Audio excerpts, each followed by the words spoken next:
Ponto de partida de sexta-feira no ar e como vocês sabem, não tem roteiro, não tem TP, sou eu, são vocês, são os comentários que vocês fazem. Vocês brigaram muito comigo na segunda-feira, vocês brigaram bastante menos comigo na quarta-feira, então acho que, no fim das contas, talvez seja uma boa semana.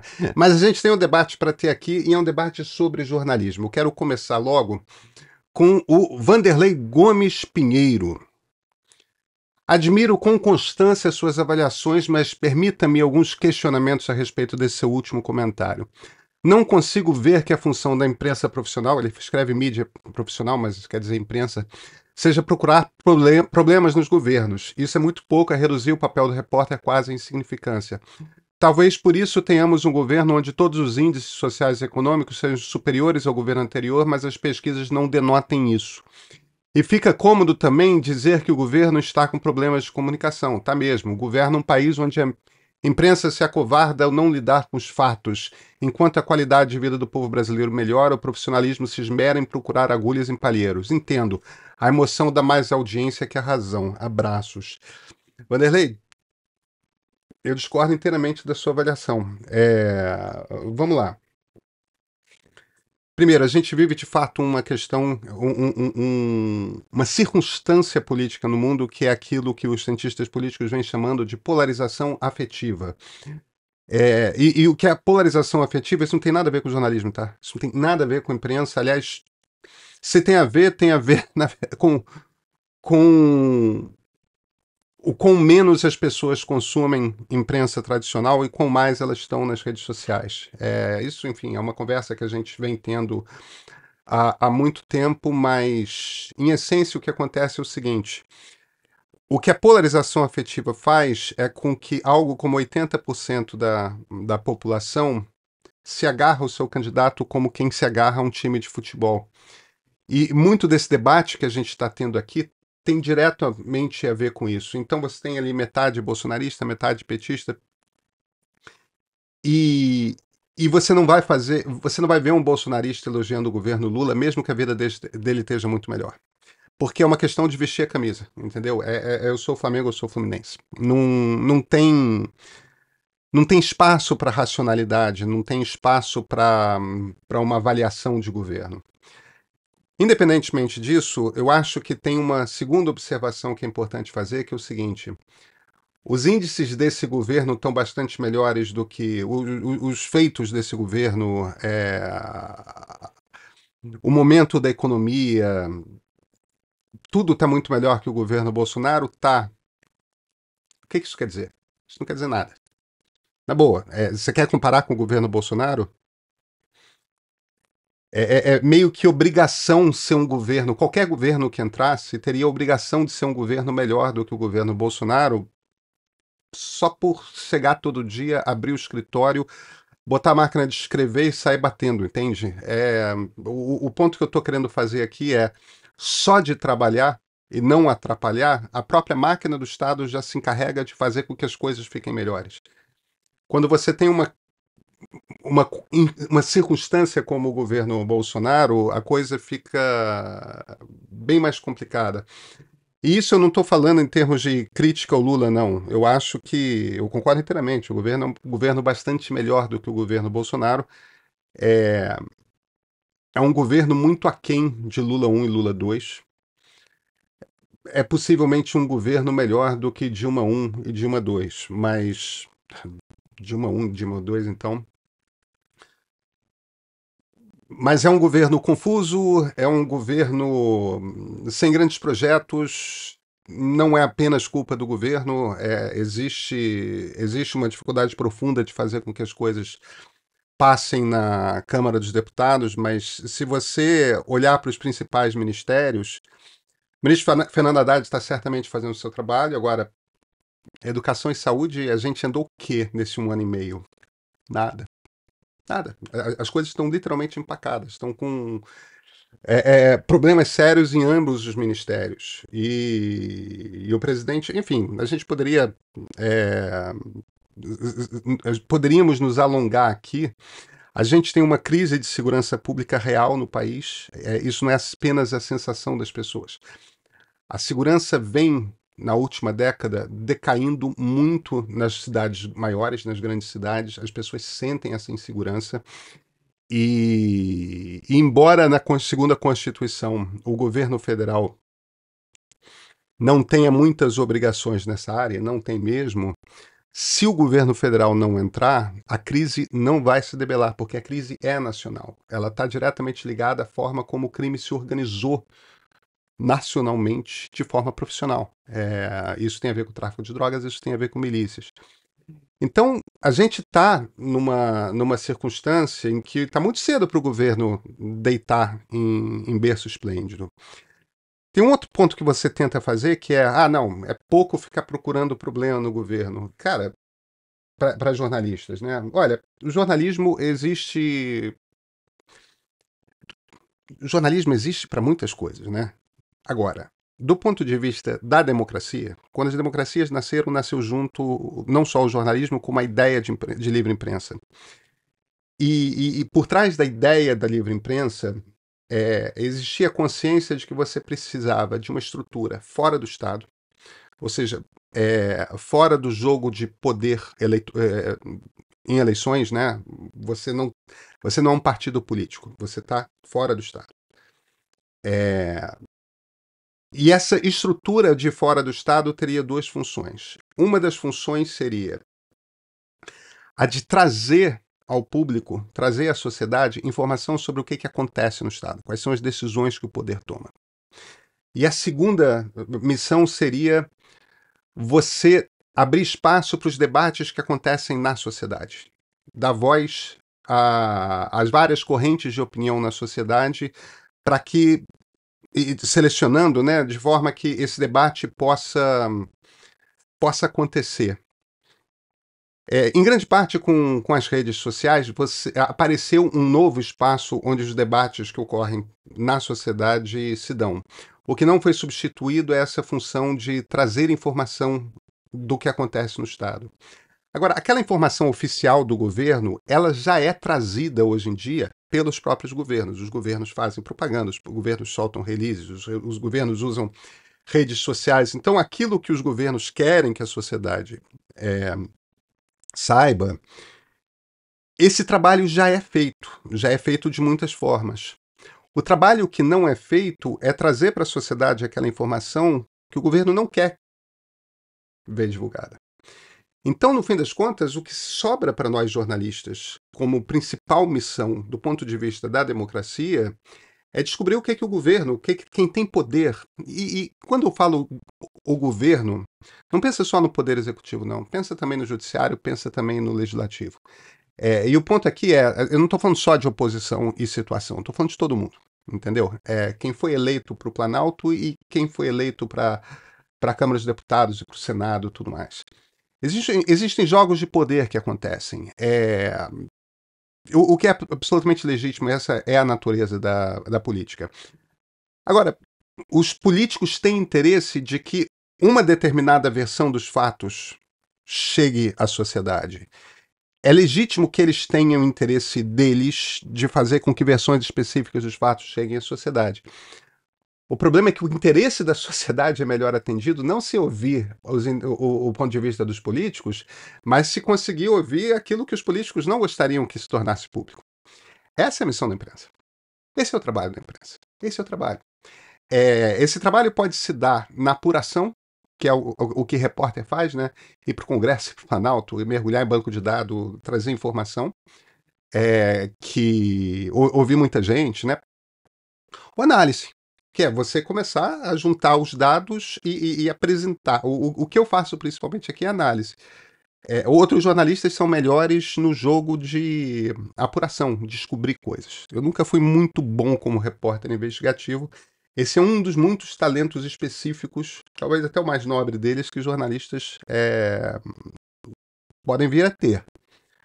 Não é minha praia. Eu sempre gostei mesmo mais de análise, mas esse é o jogo. Então, não é pouco, não. Não é pequeno você levar à sociedade aquela informação que os políticos não gostariam de tornar pública. Eu não estou do lado de político. Nada contra. Pelo contrário, gosto que políticos existam. Não existe democracia sem a presença de políticos. Acredito na política exercida profissionalmente. Só compreendo que a natureza da política é uma disputa de poder e que eu não estou envolvido nessa disputa de poder. O que eu quero é revelar como que essa disputa se dá. E é bom para a sociedade que existam pessoas que não estejam ali disputando os espaços e que tragam informação a esse respeito. É esse aqui o nosso trabalho o tempo todo. Eu sou Pedro Doria, editor do Meio, e a gente vai falar sobre sexo na edição de sábado do Meio. Sobre festas em que muitas pessoas participam ao mesmo tempo. Sabe, desde a pandemia, veja, orgias e festas sexuais sempre aconteceram, sempre existiram na história. A gente tem... Você vai para o Egito, você tem desenho disso. Você vai para a Grécia, você vai para Roma, você vai para a civilização que você quiser, a China Antiga. O sexo em grupo é algo que sempre aconteceu. Mas desde a pandemia, uma nova leva, um novo movimento surgiu. E esse movimento traz novidades. O Einar Marassi, que é um dos nossos jornalistas da equipe, foi ele próprio a algumas festas dessas e está contando como são as novas festas sexuais pós-pandemia. Na nossa edição de sábado, uma coisa um pouco mais leve e certamente uma boa leitura. Vocês não estão muito habituados, como o Einar trabalha mais no marketing, vocês não estão muito habituados a ler os textos dele, mas eu vou falar uma coisa. São muito divertidos sempre. Assinantes do Meio, assinantes premium, recebem a edição do sábado. O texto é divertido e, ao mesmo tempo, o texto ensina muito sobre como nossa sociedade está, de muitas formas. Assina o Meio. Cara, R$15 por mês. Não custa. É um chopp, né? Aproveita e faz um brinde pela gente durante o fim de semana. Esse é o ponto de partida.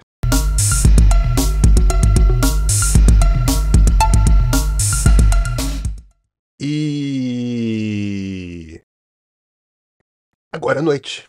Comecei a gravar o ponto de partida, tive de dar uma saída, voltei cheio de comentários para responder, vamos lá. Gente, Cello 023. Pô, Pedro, você não acha que os jornalistas deveriam fazer uma autocrítica? Olha, sério mesmo. Jornalistas se veem como elementos de fora da política, mas atuam politicamente de forma corporativista. Vocês deveriam absorver mais as críticas ao invés de responder que é do jogo, porque quando a gente percebe alguns erros do passado sendo repetidos, dá vontade de dizer que essa imprensa não me serve mais. Se a apuração do fato for falha com frequência, a gente começa a achar que é de propósito.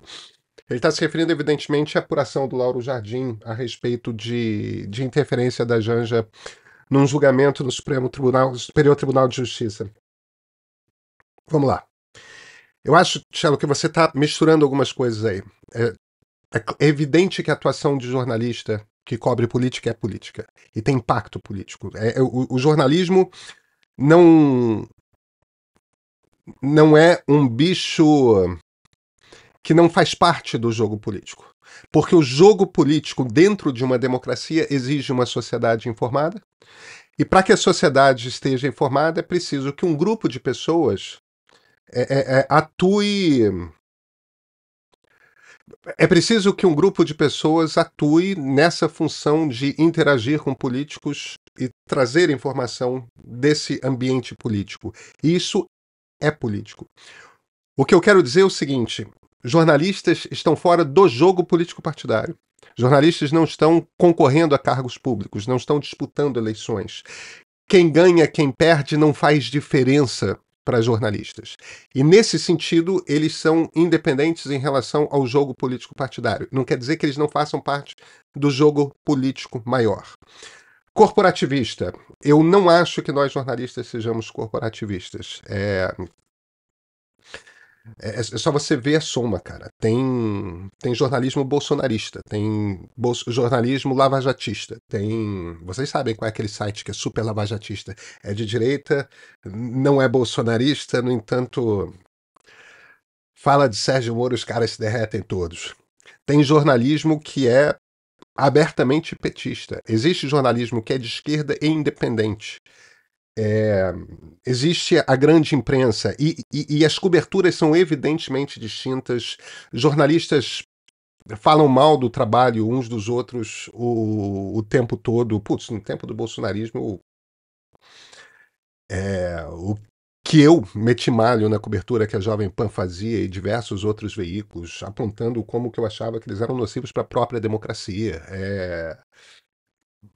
Se nós fôssemos corporativistas, a nossa atuação seria um de ficar elogiando e falando bem do outro o tempo todo. A quantidade de jornalistas de esquerda que vive batendo em mim, tipo.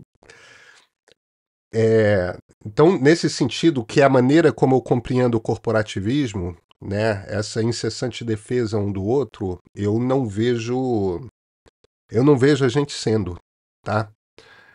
Agora, eu defendo que o jornalismo seja independente, sim. E eu volto ao ponto.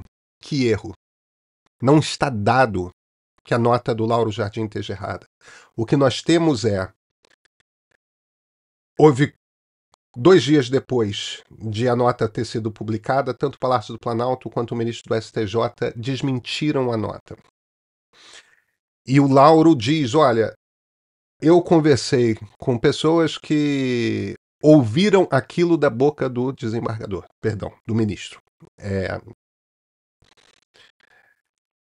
Eu realmente, a minha experiência como jornalista é que quando esses desmentidos vêm muito tardiamente de uma notícia importante, porque essa é uma notícia importante porque isso é interferência em poder, tá? Quando o desmentido vem muito posterior e fica nisso, tipo, não tem briga, não tem. Desmente, o jornalista confirma, mas eu ouvi e as pessoas que me falaram continuam insistindo que foi o que aconteceu.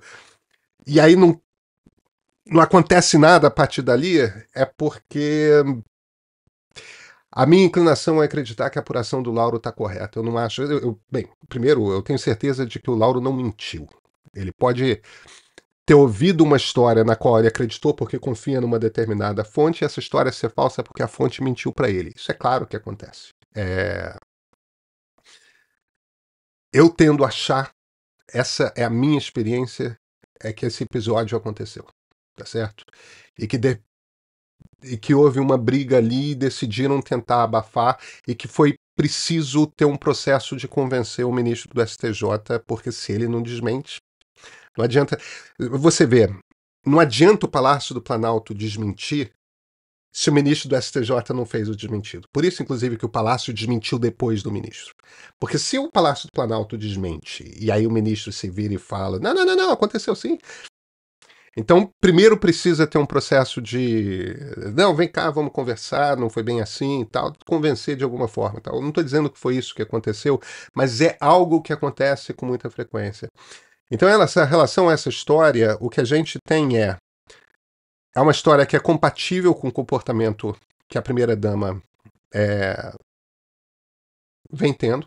Ela é uma pessoa entrona, ela é uma pessoa que entra e gosta de ocupar espaços de poder. E eu não falo esse gosta de ocupar espaços de poder como se fosse uma coisa, meu Deus, que horror. Não, não acho. Isso é política, faz parte do jogo, tá tudo bem. E os políticos de sucesso são os políticos que ocupam mais espaços de poder.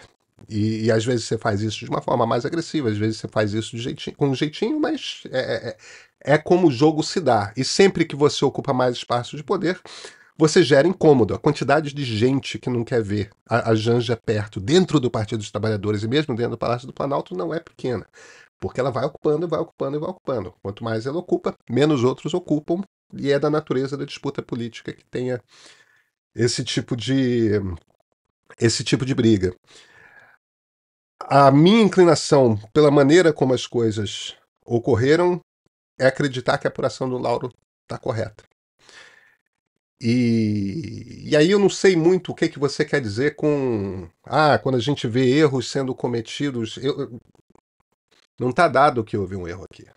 Entendeu? Agora, a cobertura crítica do governo do presidente Lula vai ter, tem que ter, é preciso que tenha, é bom para o presidente que tenha.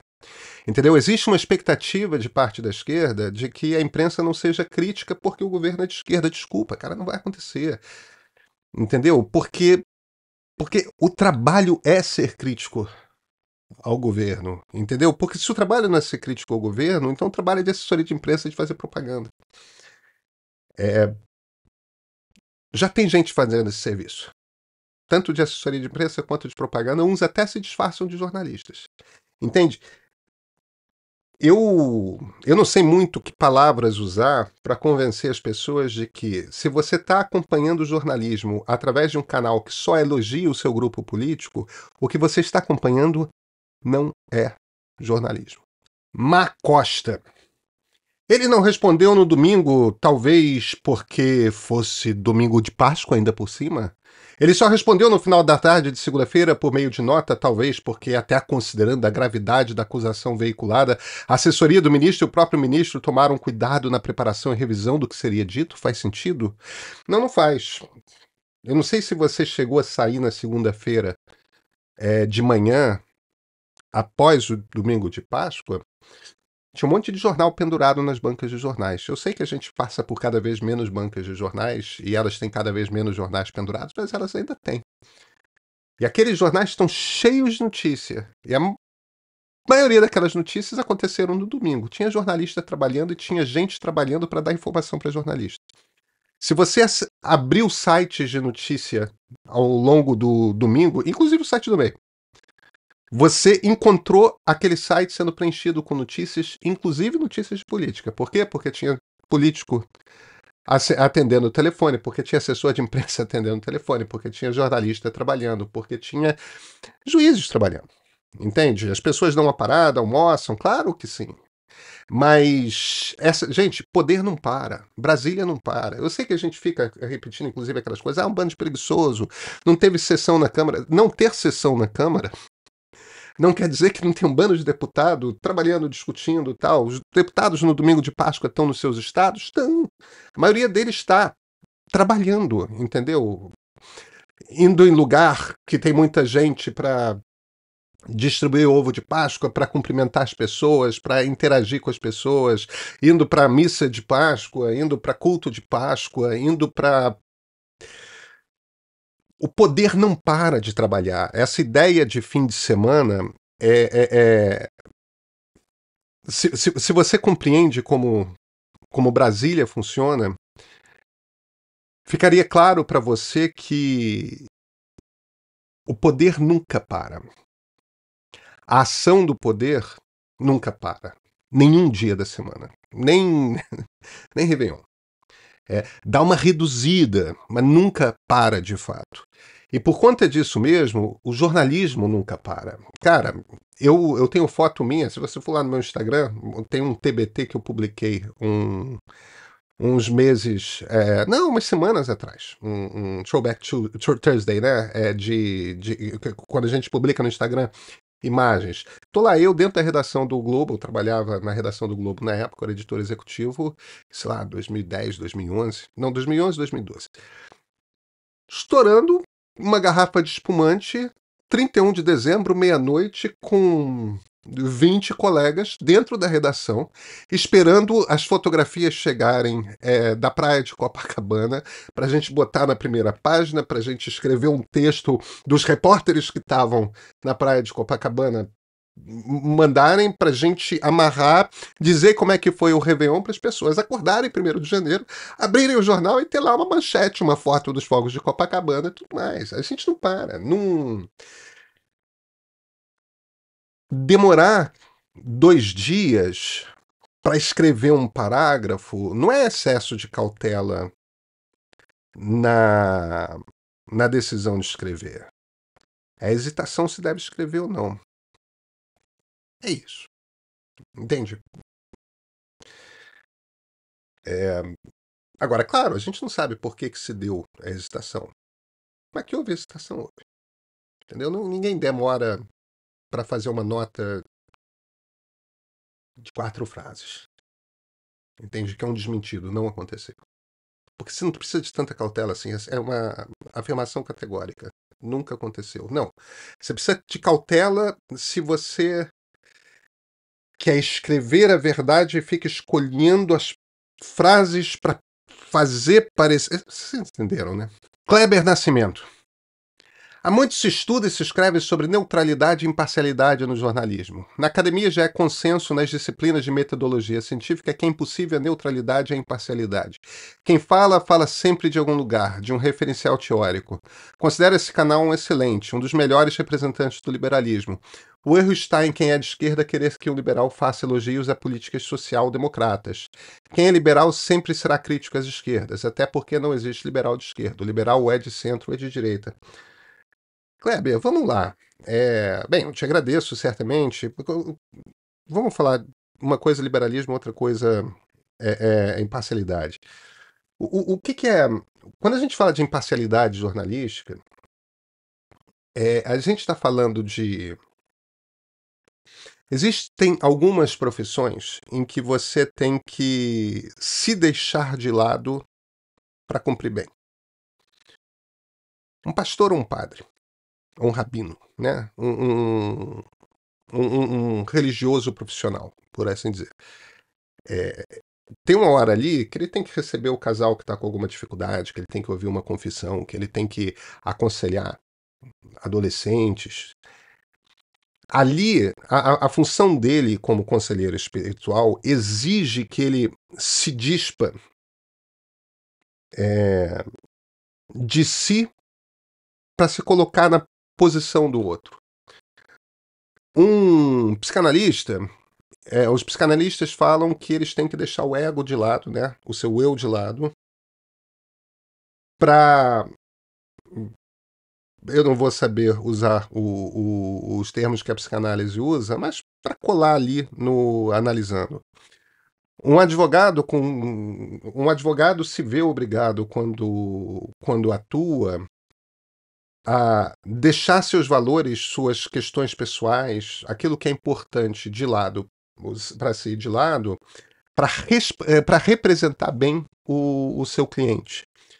Um médico numa sala de cirurgia que vai operar uma pessoa de emergência não pode botar os eventuais sentimentos que pode ter por aquela pessoa em particular no caminho. Ele tem que ser, de alguma forma, neutro. Ele tem que agir em função de o melhor para aquele organismo ali, não importa que ser humano esteja atachado naquele organismo. Então, as pessoas falam com muita surpresa, assim, tipo, como assim? Todo jornalista tem seu interesse, tem tudo aquilo. O motivo pelo qual eu falo constantemente que eu sou liberal é que eu acho que ajuda vocês a entenderem, sim, a lente através da qual eu enxergo o mundo.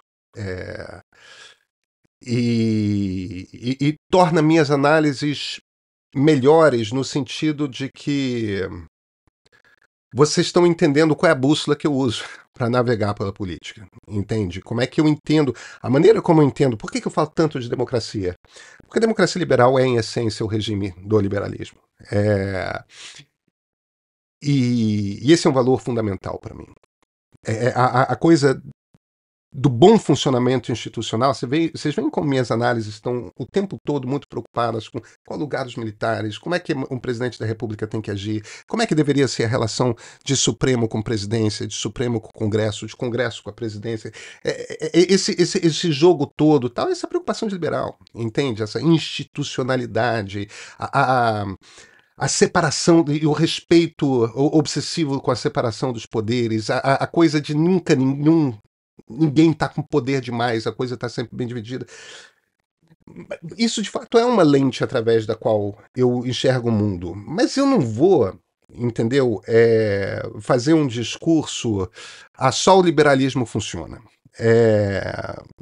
Porque, na verdade, não é assim.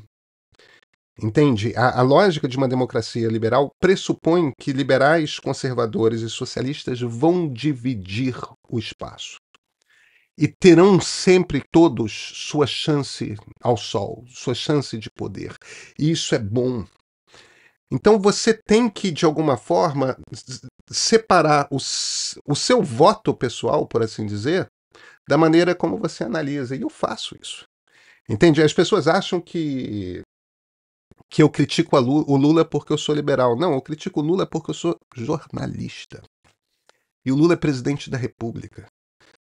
É só isso. Eu critico quem está no poder, quem tem poder. E ele não é o único que tem poder. Os ministros do Supremo têm poder. Cada deputado federal tem poder, cada senador. Os presidentes dos poderes têm muito poder. Então, precisamos criticar. A crítica faz-se necessária. E tem espanto demais. A gente está conversando sobre política de menos e torcendo por político de mais no mundo. Agora, tem um ponto aqui. Tem um ponto aqui que eu discordo de você. Sim, o liberalismo, nesse jogo, conservadorismo, liberalismo, socialismo, o liberalismo está no centro. Mas, justamente por estar no centro, o liberalismo tem uma vertente de direita, um liberalismo mais conservador, e tem uma vertente de esquerda, um liberalismo mais social-democrata. E o liberalismo não é incompatível de forma alguma com a social-democracia. Tanto que, no único momento que o liberalismo chegou ao poder no Brasil da Nova República foi numa união com social-democratas, que foi o governo Fernando Henrique Cardoso, que é um governo social-democrata e liberal. E como não? É claro que é. E liberal não tem nenhum problema com social-democracia. Aliás, muitas das políticas liberais funcionam muito bem em sociais-democracias. Porque o que social-democracia pressupõe como, não ideologicamente, mas como método de governo, tá certo? A principal preocupação do social-democrata vai ser construir uma colcha de proteção social. Saúde pública, educação pública, bolsas diversas, indenizações, né, aposentadoria pública, né, esse tipo de coisa. O liberal certamente vai estar preocupado com caixa, mas o liberal simplesmente faz conta, essa coisa é neutra. Se você quer ter um super estado de bem-estar social e cobrar 50% de imposto, e metade do que todo brasileiro ganha, não todo, porque o imposto devia ser escalonado por renda, né? Mas se você tem uma carga tributária média de 50% e você quer ter um baita no estado de bem-estar social, para o liberal, a conta está fechando, está tudo certo. Se você quer dar ter um estado de bem-estar social gigante e cobrar uma carga tributária pequenininha e o estado não consegue pagar aquele negócio e fica sempre deficitário, aí o liberal vai ter problema. Entende? O liberal não tem problema com sociais-democratas. O liberal tem problema com desenvolvimentistas. Porque na questão da social-democracia, quando a gente está falando de estado de bem-estar social, é simplesmente uma questão matemática. Se o Estado é capaz de financiar aquele negócio e a sociedade democraticamente quer um estado de bem-estar social, é do jogo. Desenvolvimentismo, que é essa política mais de... é o Estado que tem que induzir a economia, que tem que escolher que setores que vão crescer, que escolhe empresários específicos para ganhar muito dinheiro e outros não, né?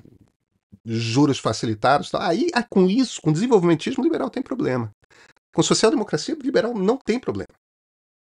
Não tem problema. Não, liberais... Talvez liberais conservadores se incomodem com isso, mas isso é um terço, né? Liberal clássico, liberal social, não tem problema. E você está ignorando a existência do social-liberalismo, que é um troço que existe desde o final do século XIX, tá? Que é liberalismo de esquerda. Entendeu? Barack Obama e Bill Clinton são liberais progressistas, são social-liberais. Para dar dois exemplos óbvios, o governo Fernando Henrique Cardoso foi um governo liberal progressista.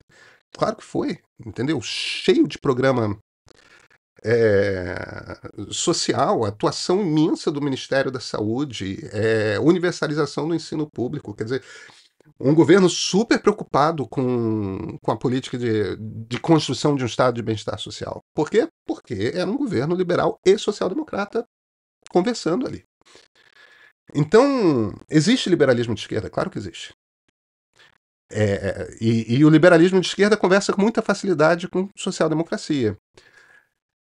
As pessoas às vezes confundem social-democracia com desenvolvimentismo. Não são a mesma coisa. Existem países que são desenvolvimentistas e têm estado de bem-estar social. Agora, você vai para a Coreia do Sul, por exemplo. A Coreia do Sul é desenvolvimentista. Entendeu? O Estado induz a economia. política industrial forte, tudo mais. Zero. Zero estado de bem-estar social. Se você não faz uma poupança você mesmo, você não se aposenta. Não tem férias. Entendeu? Não tem essas coisas todas com as quais a gente está acostumado, nada disso tem na Coreia do Sul. É um Estado desenvolvimentista, não é um Estado social-democrata. Então, precisa descolar a ideia de social-democracia da ideia de desenvolvimento. Elas podem conviver, elas não precisam conviver, elas são ideias distintas. Com uma, o liberalismo conversa bem. Com a outra, não tem conversa porque tem uma incompatibilidade de compreensão de como o mundo funciona. Último comentário. Lúcia Santiago. Pedro critica Janja e adula a Michek. Vejam o editorial após a Michek defender a igreja na política na Paulista. Os olhinhos do Pedro brilhavam. Tá feio, Pedro. Eu esperava uma retratação sua e vejo que você ainda piorou a cena. Não assisto mais. Fui. Lúcia.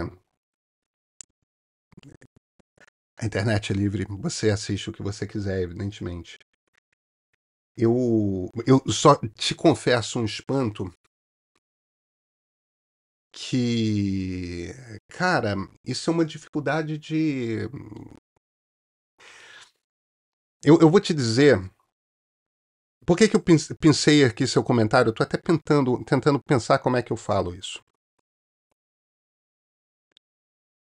Existe uma incompreensão fundamental numa quantidade grande de pessoas no que é análise política. E como as pessoas ficam vendo muito site pró-grupo político, e vem muitos comentaristas, os comentaristas que são pró-PT, os comentaristas que são pró-Bolsonaro, os comentaristas que são pró-Lava Jato, você vai aos poucos criando uma impressão de que análise e propaganda se confundem. O que eu falei e continuo falando é o seguinte: Michele Bolsonaro é hábil, ela é boa de palanque, ela tem capacidade de convencimento e ela fala com muita naturalidade a linguagem que o eleitorado evangélico conservador entende, ouve, compreende e absorve com facilidade. Não é fácil falar essa linguagem do evangélico se ela não é natural para você. Não é uma coisa que políticos dominem se eles não pertencem àquele mundo. A Michele é barbaramente carismática.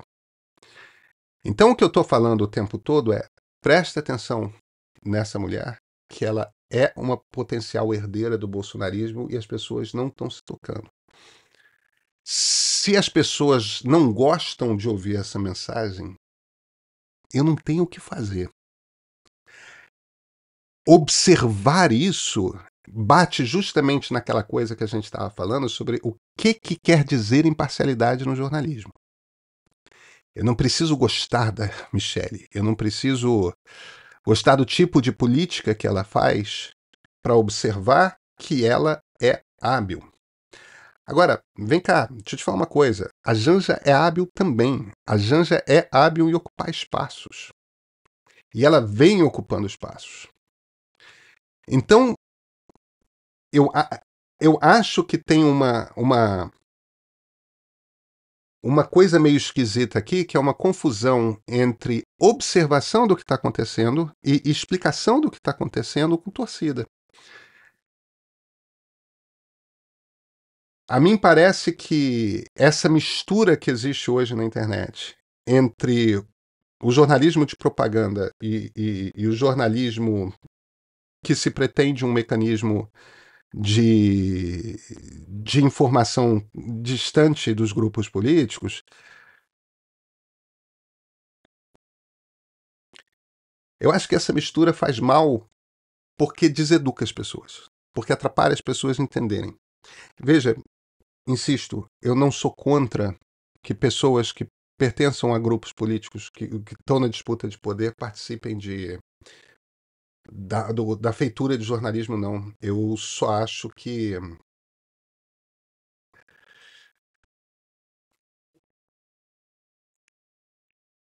cria-se confusão, sabe? Gente, vamos sextar, né?